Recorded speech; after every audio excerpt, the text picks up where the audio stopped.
Thank you very much, Thomas, for this really invigorating and thought-provoking presentation. And I'm sure when you told us that you want to leave traces in the skin of the world, you certainly did. The third speaker is Ruth. I'm saying it in Norwegian. Ruth, because you are German, but you're living in Scotland. Ruth Pelzer. And you are an artist with a practice-based PhD, and you are a lecturer in visual culture at the School of Art in Edinburgh College of Art, the University of Edinburgh. You have participated in numerous exhibitions in Scotland and abroad, and your solo print installation, Snørkeleien, was shown in the Talbot Rice Gallery, Edinburgh, in 2007. Your essays on contemporary printmaking have appeared in national as well as international academic journals, such as Art Journal, Visual Culture in Britain, Impact International, Printmaking, etc. So you are currently editing a critical anthology on prints and printmaking, which will be published next year in 2016. Yeah, okay. And you have entitled your speech, Cumulative Circuits, Prints and the Public Sphere. Welcome. We are looking forward.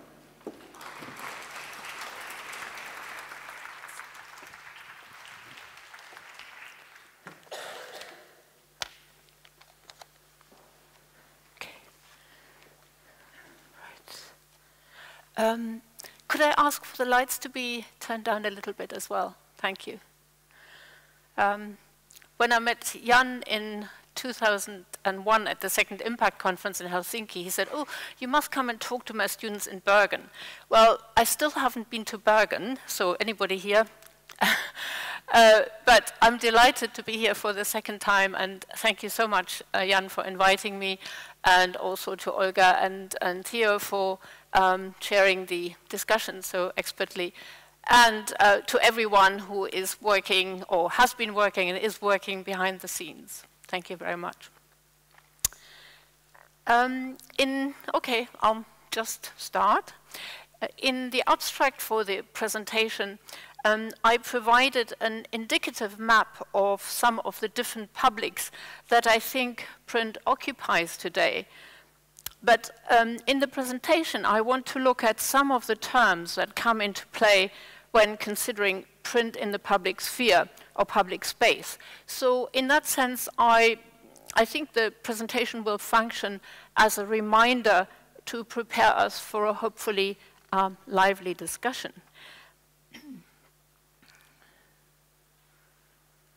That's working, okay.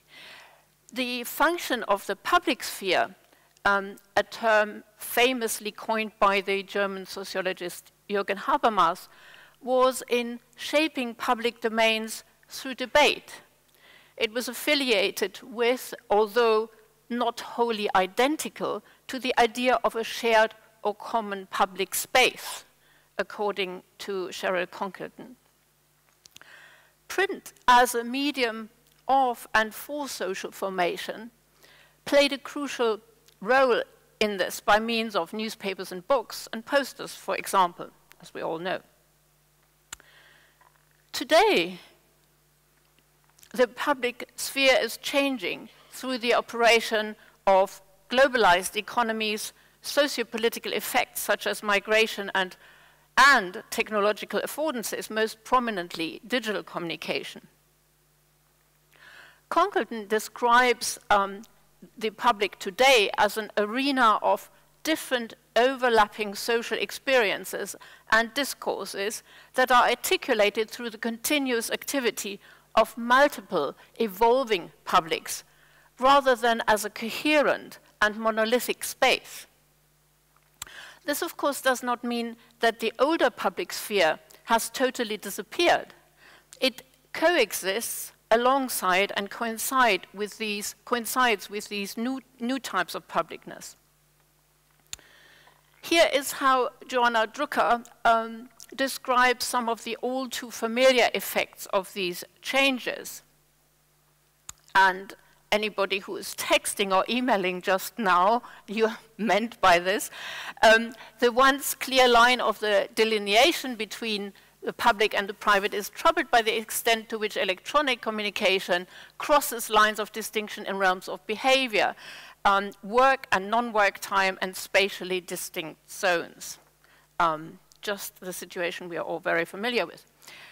The role and effects of digital technologies and communication are often pitched in binary terms as being either entirely positive or overwhelmingly negative. Media theorist Scott McGuire, in his discussion of the public sphere in terms of urban space, offers a much less divisive model as to the effects of the digital. He suggests to treat the digital as both poison and remedy, as symptom of the current crisis, but also a necessary way through it.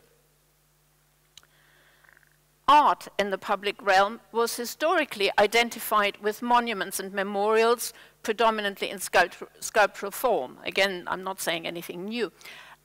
Joanna Drucker has traced the changing meaning of the concept of public and its artistic forms in public art of the post-war period.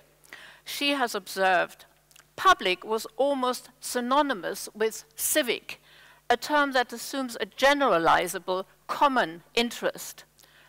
Values which, if not fully shared, are at least communally legible within the symbolic currency of the culture. So in this way, a monument like this one in the United States in Philadelphia would function as a reminder of the cost of the First World War, and at the same time celebrating or memorizing the people who gave their life.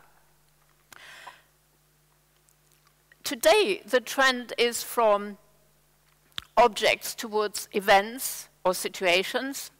Artistic works can be a fragmented array of social events, publications, workshops, or performances, as we've heard, especially in some of the examples that Breda mentioned, with the artist being less producer of discrete objects than as collaborator and producer of situations, and the audience being regarded as the co-producer or participant.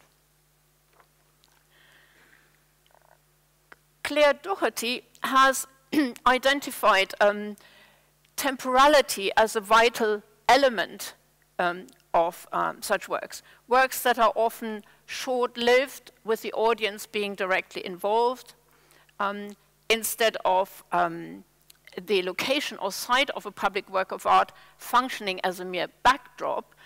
Currently, art is site-specific or site-responsive, as we saw in Thomas Kilper's work, as just one example. Also, other changes pertain to the media and the materials and processes that would have been regarded as unsuitable for the public realm, as in the example of Francis Alice in this well-known work in Mexico City. Nevertheless, I think we should remember that it is not necessary to have participatory art as such to have participation. Even what one might call plopped down sculptures have a participatory character, as Drucker has also emphasized. As a consequence of recent debates around materiality, we are witnessing a rethinking of the boundedness of objects. As Drucker puts it, the autonomous, discrete thingness of objects is a mere illusion, and she suggests instead to think of all works of art as events, as temporal, ephemeral, participatory, and/or experiential. While such a widened concept of materiality or thingness applies to conventional works of art, it is foregrounded in participatory or event-oriented works. Various authors have remarked on the crucial role of documentation in the new field of distributed and/or participatory works of art. These include the artist's own documentation, promotional material, critical responses, and fan engagement through email, Twitter, and blogs. And again, I think Breda touched on this, especially with Christophe Chéry's biennial that took some of these features. I mentioned this also as an area to further develop, since print in the form of publishing, for example, plays such an important role here. And indeed, one may locate one reason here for the explosion of artistic publishing that has been commented on by many authors. And in his 2012 suggestively titled Printout exhibition at MoMA, Christophe Chéry in the exhibition catalogue identifies prints in multiples as ideal vehicles in practices based on active systems of participation, reflection, and perception. Where historical models of art, of public art, due to its emphasis on permanence, solidity, scale, and so on, offered limited scope for print, billboards, posters, as we've seen, and Thomas Kilper's work notwithstanding, expanded notions and practices of print and the developments I've described so far do confirm print's pervasiveness and importance in the new public art sphere. Concordant provides us with a further handle on thinking about this, and I will discuss some of her suggestions by looking at the work of two artists, both related to Scotland. Katie Patterson is born in Scotland and studied in Scotland, now lives largely in Berlin, and Ciara Phillips is Canadian, but has lived in Scotland and studied in Scotland for a while. I don't know whether you can see this. Can you see it right at the back? I'll read it out. A forest in Norway is growing. In 100 years, it will become an anthology of books. This sentence introduces Scottish artist Katie Patterson's project Future Library, which was announced in 2014. This ostensibly straightforward yet inspired concept consists of the planting of 1,000 trees in Nordmarka, is that right? Just outside Oslo. As indicated, in 100 years, the trees will provide the paper for a printed anthology of texts. Between 2014 and 2114, every year a writer will be commissioned to gift a text. The content of the writer's contributions will remain unknown until the final publication in 2114. I had to practice saying that, 2114. Meanwhile, the manuscripts will be held in trust in a specially designed room in the new Deichmanske Public Library, in Oslo, which will be open in 2018. Now, when I chose this project, somebody said to me, well, surely they all know about this.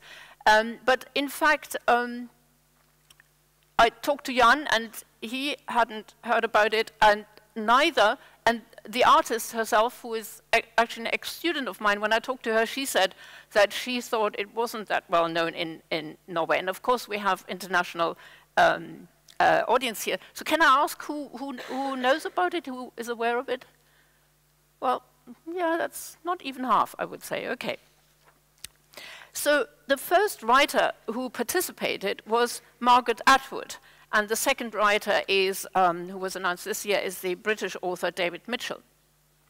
Future Library also comprises of a two-sided foil block print on paper. Its front page shows the familiar image of a cross-section of a 100-ringed tree from a drawing by Patterson with the date 2014, as you see there, at its center. The reverse side consists of a certificate entitling the owner to one complete set of the yet unknown text to be printed in 2114. Along with many of Patterson's visually deliberately unassuming projects, the print appears almost banal. Yet it exhibits its central participatory position largely through the accompanying words. They function as performative speech acts in J.L. Austin's sense, engendering actions to follow. Their intrigue lies in the temporally stretched and materially, organizationally complex and uncertain promise. The time factor, beyond a single lifetime, the life quality of the material, the trees, and the physical scale conspire to create a sense of delight and even awe for the daring, truly monumental scope of the imagination of the artist. In this respect, the work contests the need for instantaneity that attaches to our digitized everyday life, and that so permeates the public and the private, or what is left of it. And Thomas was talking about this as well. In the content of new media, the emphasis on the printed object, both the initial print and the final product, the book, insists on a specific type of materiality and processes that to many may appear as anachronistic and obsolete. But as Conckerton has argued, precisely for these reasons, print with its distinct material qualities, both as a type of picture and a system of reproduction and publication, can function, as Conckerton has argued, as a historical trope that counters or complicates the new publicness and thus permits a critical distance. Moreover, while it is impossible to foresee what the world will look like over the course of the next 100 years, the frequent, either celebratory or gloomy proclamations of the death of print culture, or better, print cultures, including the book, including its public role, are premature, as many authors have stressed. And Patterson herself has spoken of the challenging yet optimistic nature of the project. The publicized text and gallery information with web links to videos and location information in Oslo, plus the accompanying old-style public. You can see here all the newspapers that have printed versions of it, of course in hard copy as well as online, and the new-style public social media coverage of the project most likely ensure that no one who sees the image underestimates the work's complexity, imaginative power, and public impact. Taking all these factors together, the work definitely functions not only as a multi-platform distributed work of art, but also as a performative monument, a term that was coined by Mechthild-Wiedrich, scholar Mechthild-Wiedrich, as it combines both the features of the old-style permanent monument and the performative and participatory practices through new media. But the reception of the project is not confined to the print and the current flurry of public attention that has been gathered, that it has gathered. It also consists of the future book that will produce its own public-private networks, imaginary and real, of readers, critics, writers, and so on. The conceptual range and emotional impact of the project are multiplied into the future, its effects and affects entirely or almost entirely unpredictable, relying as they do on the anticipated content of the books by writers, some of them yet as unborn, as well as circumstances that cannot be guessed. One of the attractions of the project also is that despite the ephemerality and fragility of paper, the prime material for the print, and its limited primary distribution through the conventional format of an edition, there is a substantial real-world component of the forest with its trees. Being part of an art project, the forest becomes a public work of art in its own right, clearly participatory, but in ways that considerably stretch the notion of an event. But I think the work's main effective charge lies in its imaginative networks. You do not need to have seen either the print or the forest to be grabbed by it. Hearing about it or reading about it online, with or without images, leaves a reverberating impression or imprint. Drucker's comment on Robert Smithson's non-sites comes to mind. To compose the work within the viewer's mind meant holding all the pieces in relation to each other, possibly only as a mental or cognitive exercise, since the pieces of the work could never be co-located physically. Smithson's pieces were spatially spread out. Patterson's future library is temporarily spatialized to seldom known dimensions. Ultimately, in the context of the current discussion, Patterson's project comments on and challenges what Concluton has called the new publicness by insisting on a larger than the common sense of space and time and on the potential of humans to shape these. Prince, as I hope to have shown, is crucial to this. Okay, but I'm not finished. How am I doing for time? I have lots of time. Okay, great.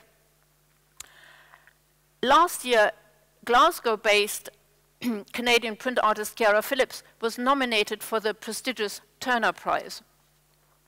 Based on a project for the gallery The Showroom in London in 2013 that was programmatically titled Workshop 2010 Ongoing. It consisted of an installation of multiple screen prints on newsprint and large-scale prints on textiles. The exhibition was accompanied by the setting up of a print studio in the gallery for the 2-month period of the duration of the exhibition.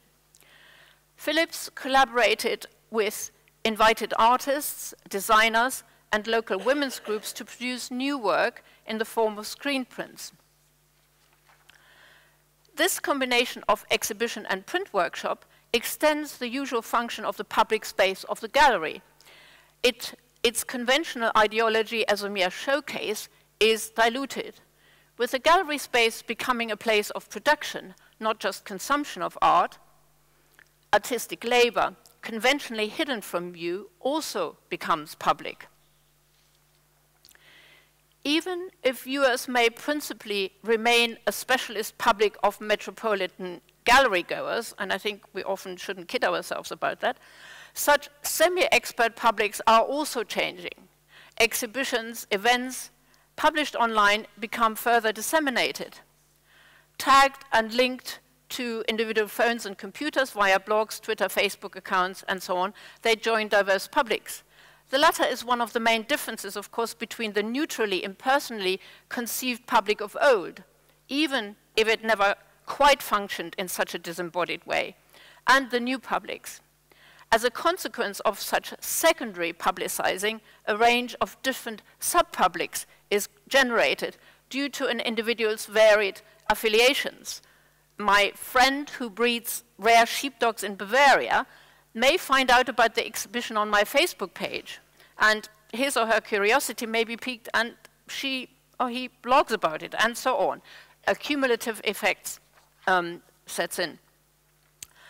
And of course, they run all the time. So the collaborative element of Phillips's practice has evolved to her working with London-based group Justice for Domestic Workers, which was part of the showroom exhibition.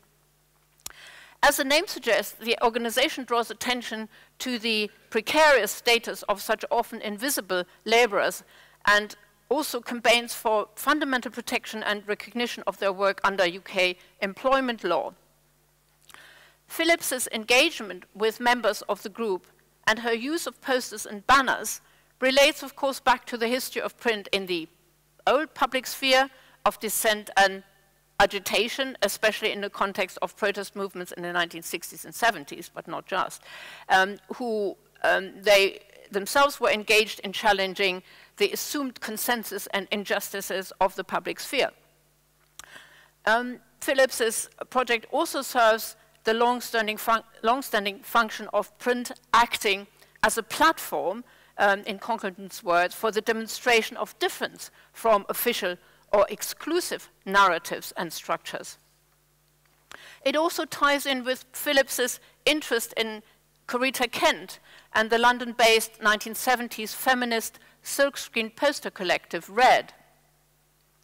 In this sense, the work, in its manner of production and dissemination, engages the ethos of print as a medium whose function is and has been both to constitute and to reflect public arenas and contradict them. The deployment of posters and banners reveals the persistence of the old public sphere, with print being an important, albeit historically often precarious, mode of display. At the same time, the results of the project are integrated into the more diffuse, both localized and global digital media world, firstly via the web presence of the gallery, and secondly on the Justice for Domestic Workers web page, for example, a Facebook page. The latter parades images of banners carried during public demonstrations. The banner's colorful style shows their derivation from the collaboration with Philips. Their other banners don't look like that. You have to believe me. So, this fact, I think, may prove that Philips's fashionably tagged art as collective or collaborative is indeed genuine. Philips's practice does confirm Maguire's suggestion of art as providing models of collaboration that are so necessary for the renewal of contemporary urban space, to which I referred earlier.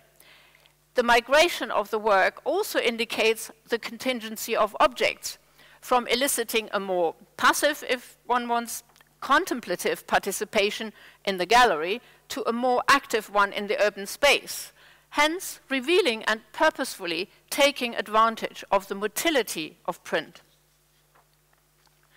What strikes me as exciting about Philips is her apparent weaving in and out of different groups and publics, a jaunty, seemingly carefree lightness of process, and a method of repurposing that can be observed across her oeuvre, and that has been such a striking feature of print since its beginning.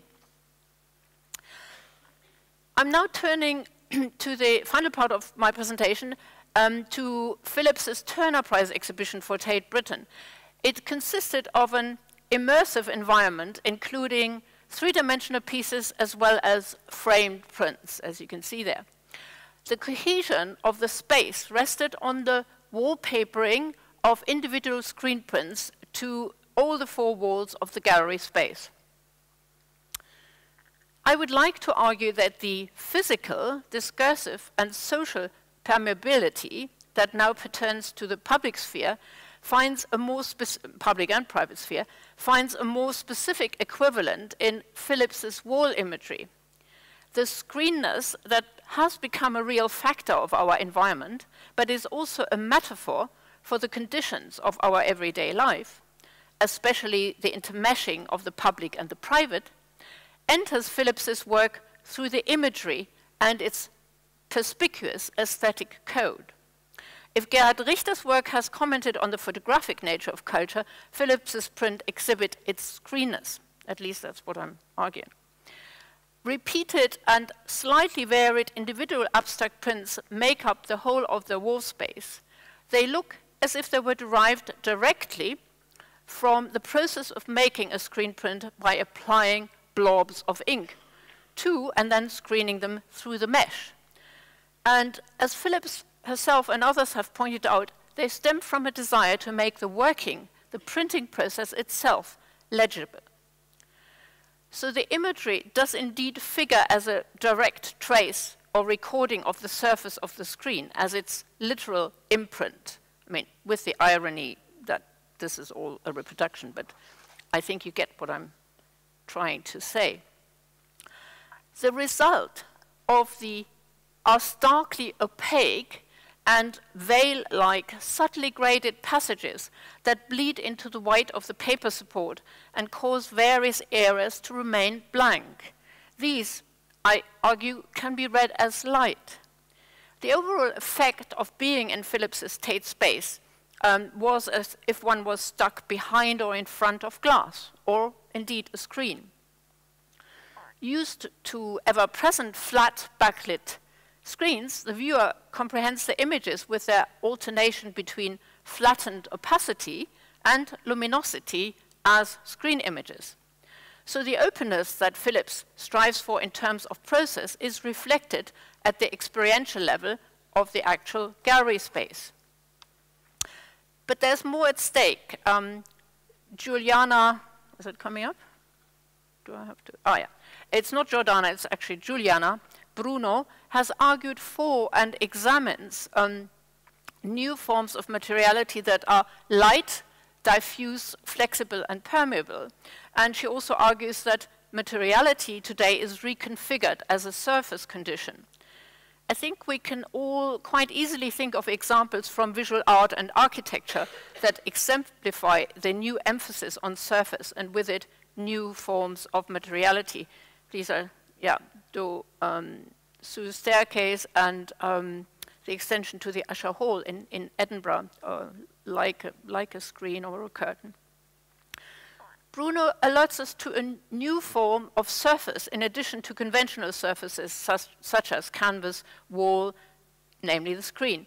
With this increased presence and changing materiality of our environment through screens, the notion of the screen itself changes, as she argues. Through surface tension, both the facade of a building and the framed picture can become like a screen.